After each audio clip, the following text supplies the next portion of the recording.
en France et en Europe, il y a une culture de la protection des lieux de culte. Alors de la part d'abord des autorités, on le sait, il y a un triste événement dans les années 80, 1980, de l'attentat de l'attaque de la rue Copernic.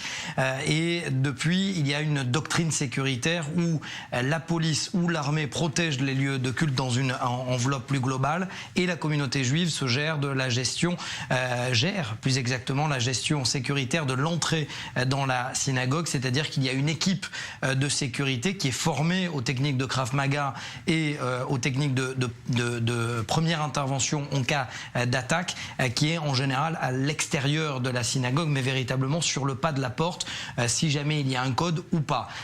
Et ce qui existe aujourd'hui effectivement en France, à Berlin, à Londres, est peut-être un peu moins le cas aux États-Unis. Vous le savez, il y a eu cette attaque de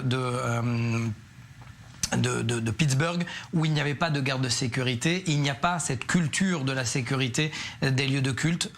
Ça signifie qu'il n'y a pas de modèle sécuritaire véritablement qui est à l'œuvre pour protéger les lieux de culte juifs, musulmans, chrétiens sur le sol américain. Exact, parce que tout simplement, jusqu'à preuve du contraire, il n'y a pas eu de grande attaque, il n'y a pas eu de grandes menaces jusqu'à aujourd'hui, malheureusement avec Pittsburgh et tout de même, mais il n'y a depuis pas eu de mesures. Et pourtant, notamment les responsables de la communauté juive de Los Angeles, on ne parle pas d'une petite ville, avaient demandé aux autorités, au FBI ou au shérif, c'est-à-dire l'équivalent du policier de la région, de s'occuper, de penser, de planifier avec eux un modèle sécuritaire autour des synagogues. Mais jusqu'à présent, cela n'a jamais été le cas, sachant toutefois qu'aux États-Unis, le droit du port d'armes est un droit octroyé à chacun à toute personne qui n'a pas de casier judiciaire. Et donc cela aussi peut aider.